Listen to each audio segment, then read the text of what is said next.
je me souviens, les 2 premiers mois, on les a payés en faisant un peu de ménage dans la cave, tu sais, puis ça nous coûtait, hey man, c'était quoi? C'était 300$ par mois pour un genre de 2000 pieds carrés commercial à côté de la Maine. C'est solide, tu partir sur une petite affaire. Ben non, mais c'était comme, genre, c'est ça. Puis c'est ça qu'on évalue. On est comme, bon, ben regarde, OK, l'économie va pas bien, mais les coûts vont être super bas. On n'a pas une crise de scène. Fait que c'est genre parfait pour nous. C'était quoi le concept du magasin? Ben, c'était du streetwear. PO avait déjà eu un truc qui s'appelait, à l'époque, c'était Famous Orders de mémoire, qui était dans le sous-sol du Classique sur la première rue à Limoilou. OK. C'est comme ça. Ouais, OK. Ouais, c'est comme ça qu'il avait comme développé un peu Les stars, là. Ouais. Ben, tu sais, ben, lui, en fait, il achetait des chinoiseries, là, qu'on appelait, là. Fait qu'il achetait, tu sais, genre un paquet de trucs, mettons, là, qui étaient comme à mode, là, du fake shit, des trucs comme ça. Puis il revendait ça à un bon prix. Et c'est comme ça qu'il s'est fait comme la main un peu. Mais tu sais, il avait travaillé longtemps dans les boutiques, là, je pense Arsenic, Freedom, ces choses-là. Et il adorait la vente, là. C'était un vendeur né, là, ce dude-là.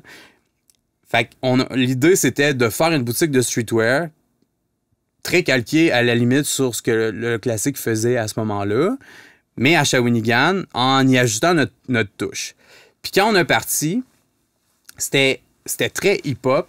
En fait, PO avait des contacts là, sur Chabanel, puis on allait magasiner nos trucs. Ça coûtait vraiment pas cher, il y avait un bon markup dessus. Mais on est arrivé dans une ville aussi où lui venait pas de là, moi je venais pas de là.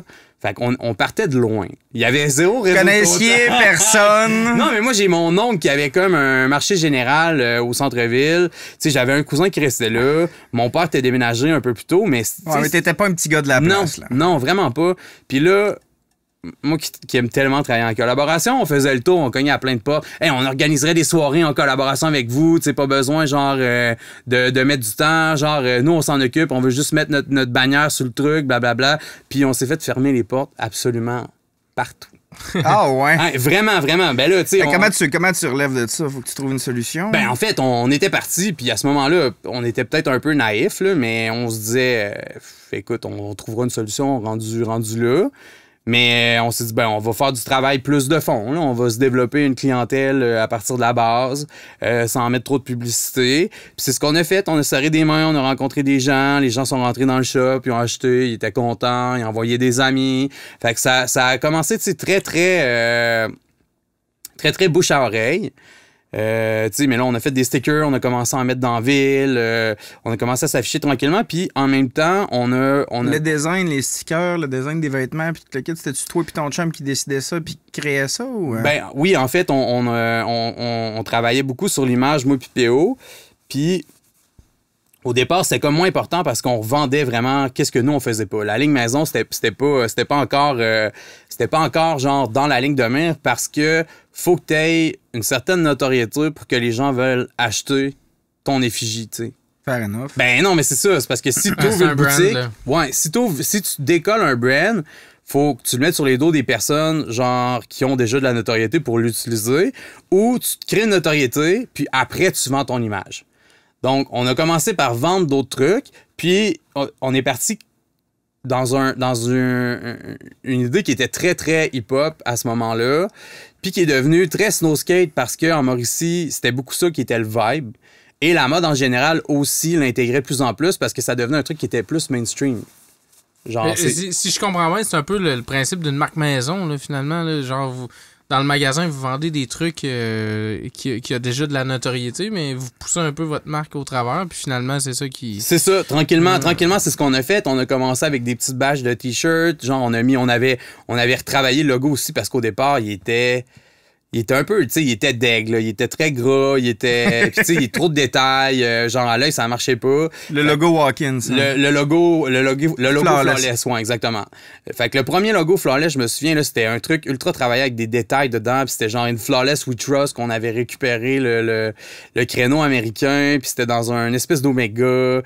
Puis c'était très lourd, très chargé, puis c'était pas si beau que ça, mais c'est ça, c'était deux kits à faire, exactement. Fait que on est parti avec ça, et tranquillement, quand il s'est mis à avoir du roulement dans le magasin, quand on a adapté aussi, parce que ce qui est cool, c'est que quand les gens rentrent chez toi, t'as aussi l'information de ce qu'ils veulent. Fait que si t'es à l'écoute de ta clientèle, ben t'es capable d'adapter ton produit, genre... faut pas entièrement adapter son produit, mais il faut prendre des bonnes idées, puis il faut que tu lui donnes un cachet, tu sais, qui a l'essence de ce que toi, tu veux faire. Ouais. Et c'est ce qu'on a fait comme tranquillement. Puis, avec cette méthode-là, ce que ça nous a permis de faire, c'est de créer une communauté. Donc, nous, notre idée, ça a vraiment été... Le service à la clientèle, c'était ultra important pour nous. Puis, c'est que le magasin devienne Un chilling spot. leur magasin. C'est ça. Fait que les gars, les filles passaient faire leur tour, genre on les connaissait, on les voyait aussi la fin de semaine, puis on s'est mis à organiser aussi beaucoup des événements. Puis là, à un moment donné, genre les gens étaient comme fucking d'ordre de travailler avec nous. Ça s'est mis à débouler. On a organisé genre des shows, on a organisé des journées de skate. On a organisé un truc qui était insane. Quand je vais à Shawinigan, les gens nous en parlent encore. Ouais. Ouais. On a fait 2 parties, c'était les parties annuelles. Là. Genre, le premier, c'était fucking sketch. On avait genre donné des hot dogs dans le cours du shop. Genre, on prenait une bière avec le monde. Puis, Écoute, des fois, ça prend pas grand-chose. Hein? Non, c'est ça. Mais la deuxième puis la troisième année, on avait loué la Cité de l'Énergie. Puis c'était avec les bons clients. On vendait c'était genre des bracelets à l'époque qu'on se faisait faire justement en Chine avec les trucs caoutchouc là, dans le temps que tout le monde en mettait. Mm-hmm. Puis, c'était bar ouvert dans la Cité de l'Énergie en haut. Quand même cool. Quand même cool, c'était insane. Genre, le monde était fou, là. Puis, après la deuxième année, genre, ils nous ont carrément dit, genre, non, c'est terminé, on peut plus vous louer. Genre, c'est On dégueulasse. fait pas ça une autre fois. Il y avait pas assez de toilettes en haut, là. Fait que c'était genre... C'était incroyable, là. Je vous dis, il y avait comme 4 toilettes, puis nous autres, on avait comme 120 personnes, bar ouvert en haut. Au palais. Fait que c'était débile, mais là, les DJ, le setup était genre malade. Puis là, t'as une vue 365, genre sur je sais pas combien de kilomètres. Là, c'est incroyable. Là. C'est immense, la Cité de l'Énergie.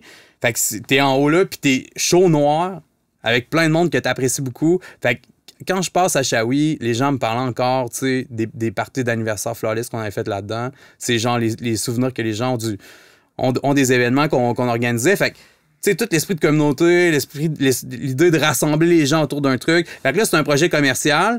Puis le fait de mettre les gens ensemble, puis eux, ce qu'ils avaient le désir de faire, c'est de s'identifier à ce mouvement-là qui était finalement juste de... Mais ultimement, c'était ça ta brand, là. C'était genre, on va chiller ensemble. Ben, Flawless, c'est ça. Puis Walk-In, ça a été beaucoup ça, tu sais. Le premier slogan, c'était Get Familiar, tu sais. Genre... Viens chiller, là. Viens chiller. Fait que les magasins, c'était fait pour que les gens passent, qu'ils nous racontent leur soirée. Puis là, quand ils étaient là, ben nous autres, on leur expliquait qu'est-ce qu'on avait reçu.